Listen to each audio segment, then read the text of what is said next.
Iran को एक हफ्ते की छुट्टी दी है। They are on a week off कि उन्हें हम अभी गोला नहीं मारेंगे। लेकिन इनके इतना कहने के बावजूद भी इनका डर खत्म नहीं हुआ है। अपने पिता को अंतिम यात्रा में आकर श्रद्धांजलि देने खुद उनके बेटे मुज्तबा खमनेई बाहर नहीं आए। यह वर्ल्ड मीडिया के अंदर एक बड़ी चर्चा बनी। वर्ल्ड मीडिया में चर्चा इस बात की भी बनी कि जो पूरी दुनिया में ईरान का साथ होने का दावा कर रहे थे वो इस शांति काल में भी नहीं पहुंचे। इसका क्या हुआ? मुज्तबा खमनेई क्या वाकई में डर गए हैं या कोई और स्ट्रेटजी है? आज के सत्र में चर्चा करेंगे, क्योंकि दुनिया भर के राजनेता यहां पहुंचे लेकिन वर्ल्ड लीडर्स में जिन पर निगाहें थी कोई नहीं पहुंचा।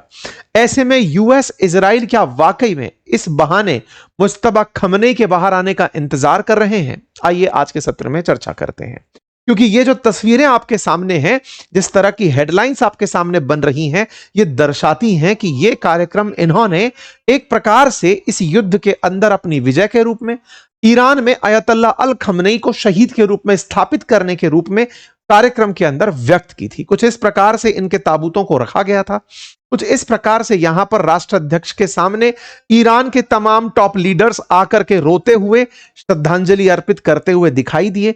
खुद पेजेश्कियन जो राष्ट्रपति हैं वो यहां पर अश्रुपूरित श्रद्धांजलि देते दिखाई दिए। गालिबाफ का रोते हुए वीडियो सामने निकलकर आया।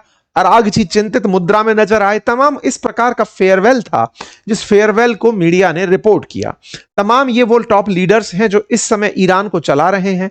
इन सब के चेहरे उतरे हुए हैं और इसी बीच में सबसे रोचक पाकिस्तान का प्रतिनिधिमंडल था जिसमें आसिम मुनीर प्राइम मिनिस्टर, तमाम लोग यहां पर बिल्कुल डेकोरेटेड तरीके से एक आर्मी बैंड के साथ यहां पर श्रद्धांजलि अर्पित करते हुए दिखाई दिए। इस फ्यूनरल के अंदर अपनी तरफ से जो मार्टियर लीडर हैं ईरान के, उन्हें यहां पर श्रद्धा सुमन अर्पित करते हुए दिखाई दिए।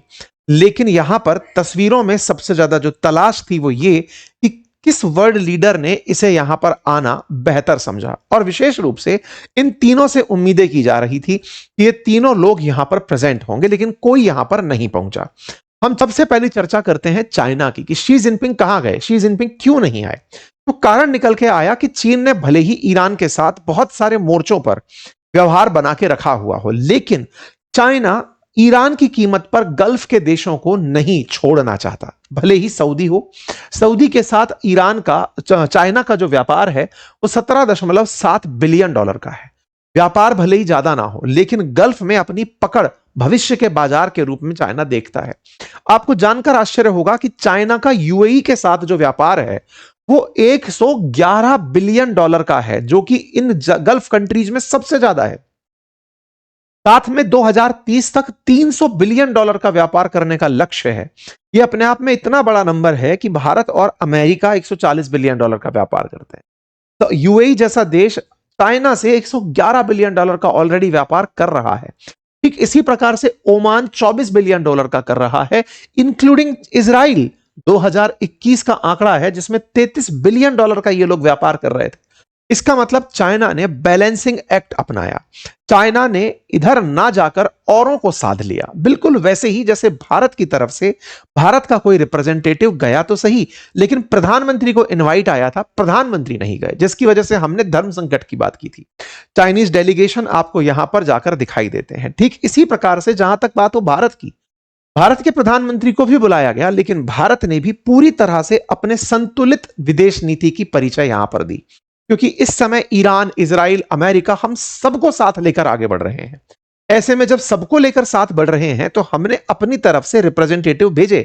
कारण क्या था? क्योंकि अगर हम यहां पर प्रधानमंत्री को भेजकर नीतियों में परिवर्तन, मैंने आपसे पहले ही कहा था कि जब इनविटेशन आया था तो धर्म संकट पैदा हुआ कि प्रधानमंत्री जाएंगे या नहीं जाएंगे, तो उसका मध्य मार्ग निकाला गया, अपने प्रतिनिधि को भेज दिया गया।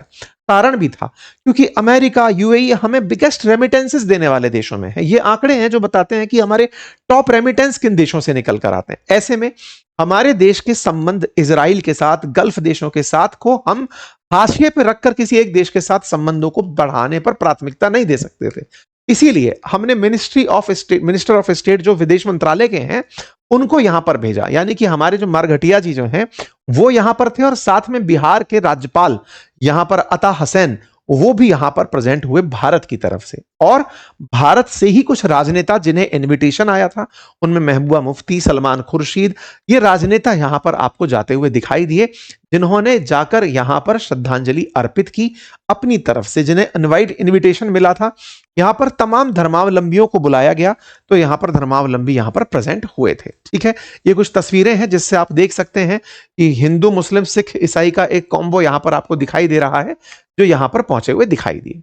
जहां तक बात रही पुतिन की, पुतिन ने भी यहां पर आने से अपने आप को रोका। इसके पीछे का कारण यह नहीं था कि ईरान और रशिया के बीच में दूरी आ गई है, नहीं। रूस भी चाहता था कि इस समय कहीं ऐसी कोई घटना ना घटित हो जाए जो रूस को जबरदस्ती किसी संघर्ष में ले आए, क्योंकि कहीं ना कहीं यह डर बरकरार है कि अगर मुज्तबा खमनेई बाहर दिखाई दिए तो हो सकता है इजराइल उन्हें निशाना बना दे। इजराइल को दुनिया का डर नहीं है। हो सकता है कि इस दौर में भले ही आईआरजीसी ने इजराइल को खूब सारी धमकियां दी हों, लेकिन इसके बावजूद भी इजराइल बिना कुछ देरी किए मुज्तबा खमनेई को निशाना बना सकता है। और अगर इजराइल ऐसा कुछ करता है और वो रशिया की प्रेजेंस में करता है, तो ऑब्लाइज होना होगा फिर रूस को युद्ध के लिए, जो फिलहाल इस तरह की स्थिति हैंडल करने की स्थिति में नहीं है। तो उन्होंने देवेंद्री मेदवेदेव को भेजा, जो कि पुतिन के काफी करीबी हैं। जब पुतिन प्रधानमंत्री हुए थे तब वो राष्ट्रपति हुए, राष्ट्रपति थे तब प्रधानमंत्री। उन्हें इन्होंने यहां पर भेजा और अपने रिप्रेजेंटेटिव के रूप में वो यहां पर प्रेजेंट हुए। जहां तक बात हो इजराइल की कि क्या इजराइल ऐसा कुछ प्लान कर रहा था क्या, देखिए मीडिया रिपोर्ट्स यूएस की तरफ से ऐसे निकल कर आई। यूएस ऑफिशियल्स का यह मानना था कि जो ईरान के नेगोशिएटर्स थे ना, जो गालिबाफ और अरागची जाकर स्विट्जरलैंड के अंदर बातचीत करने गए थे पाकिस्तान की मध्यस्थता के साथ अमेरिका से, उनको भी मारने का इजराइल ने प्लान किया था। एक दिन कुछ दिन पहले खबर निकली थी कि इजराइल आसिम मुनीर को मारने का प्लान कर रहा है, फिर खबर निकल कर आती है उन्हें भी मारने का प्लान किया जा रहा है। मतलब यह है कि यह खबर पक्की है कि इजराइल ने पहले भी उन लीडर्स को टारगेट किया है जो मध्यस्थता की राह पर आगे बढ़े, क्योंकि इजराइल ये जानता है कि अगर शांति रही तो इजराइल का अस्तित्व खत्म हो जाएगा, क्योंकि ईरान बड़ा बनकर निकलेगा और ईरान का बड़ा होना इजराइल के इस युद्ध में एंटर करने को फेलियर के रूप में दिखाता है। जहां इजराइल पहले से यह कहता आ रहा था कि हम इस युद्ध में विजेता बनकर निकले हैं, ओवरऑल ईरान के साथ हुई संधि इजराइल को हारता हुआ दिखाती है। इसी के चलते इजराइल की मजबूरी कहिए या फिर उसका सर्वाइवल के लिए प्रयास कहिए कि अगर हमने ये नहीं किया तो शायद हम जिंदा नहीं बचेंगे। इसी के चलते उन्होंने अली लारीजानी को मारा। वो एक एक करके उन सभी लोगों को टारगेट कर रहे हैं जो शांति की राह में बढ़ रहे हैं, लेकिन इजराइल ने इन्हें फेक न्यूज करार दिया कि नहीं नहीं, हम किसी को मारना नहीं चाहते। खैर, ईरान ने अमेरिका और इजराइल को इन 7 दिनों के लिए वार्न किया था कि हमारे जब फ्यूनरल प्रोसेस चले तब आप कुछ नहीं करेंगे, ये तो सच है। लेकिन इन पर चूंकि यकीन नहीं है तो मुज्तबा खमनेई खुद भी बाहर निकलकर नहीं आए। लेकिन ट्रंप ने अपनी तरफ से कहा कि हमने उन्हें 1 हफ्ते का ऑफ दिया है, जैसे छुट्टी नहीं देते हैं कि जाओ तुम्हारे ऊपर हमला नहीं करेंगे, एक वीक ऑफ दिया है। ट्रंप इस बात को बोलकर ईरान के इस फ्यूनरल कार्यक्रम की मतलब एक तरह से कहिए अप्रत्यक्ष रूप से मजाक बनते हुए मीडिया के सामने दिखाई दिए। उन्होंने कहा कि हम अच्छे हैं इसलिए उनको 1 हफ्ते की छुट्टी दे दी है, लेकिन इसके बावजूद भी सिक्योरिटी थ्रेट्स अपनी जगह हैं। मीडिया में मीम्स इस प्रकार के चल रहे हैं कि मुज्तबा का तो कार्टून बनाकर ले जाया जा रहा है, कार्टून गत्तों से बना हुआ जो स्ट्रक्चर है उससे श्रद्धांजलि दिलवाई जा रही है। ये एआई जनित वीडियो इस तरीके से दिखाया जा रहा है। एक और तस्वीर यहां पर आई, क्योंकि इस फ्यूनरल कार्यक्रम में वो लोग भी दिखाई दिए जो सामान्यतः नहीं दिखाई देते, जैसे एयरफोर्स चीफ माजिद मौसवी शनिवार के दिन यहां पर दिखाई दिए। इनका दिखना कभी कभार दिखने जैसा दिखता है, ये दिखाई दिए। ये अपने आप में एक प्रकार से इजराइल के लिए अपॉर्चुनिटी है कि वो इन्हें कैसे नोटिस कर रहा है।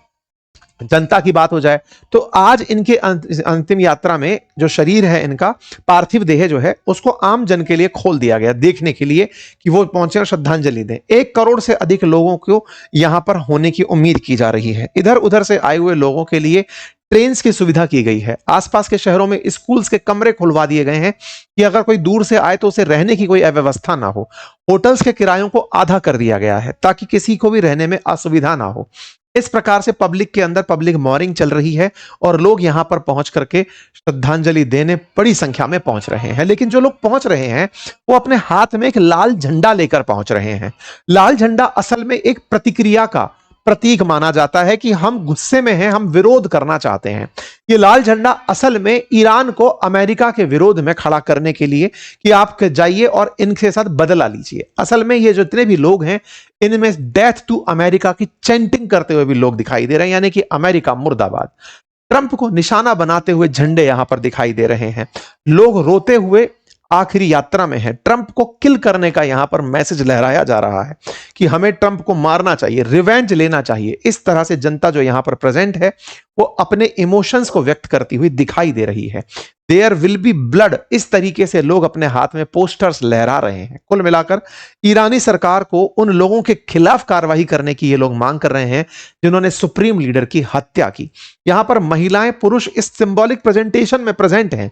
ईरान की महिलाएं जिनके बारे में अमेरिका बार बार ये कहता रहा कि ये सब लोग बुर्के से परेशान हो गए हैं, हिजाब से परेशान हो गए हैं, बाहर आना चाहते हैं, महिलाएं ही सबसे बड़ी संख्या में सुप्रीम लीडर को श्रद्धांजलि देने के लिए बाहर आई हुई दिखती हैं और वो बार बार रिवेंज की मांग करती हुई दिखाई पड़ती हैं।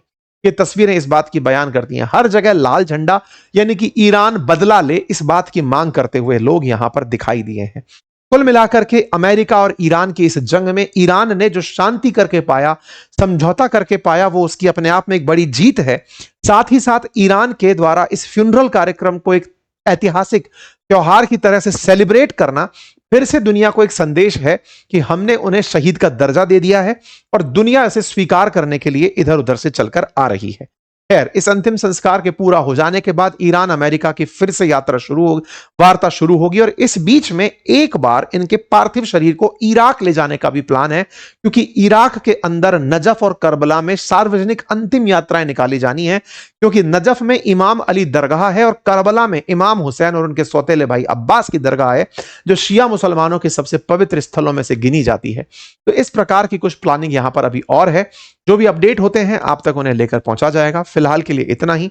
जानकारी पसंद आई हो तो अपने साथियों के साथ इसे अवश्य साझा करें। चैनल पर नए हैं तो सब्सक्राइब करें और जो कोर्स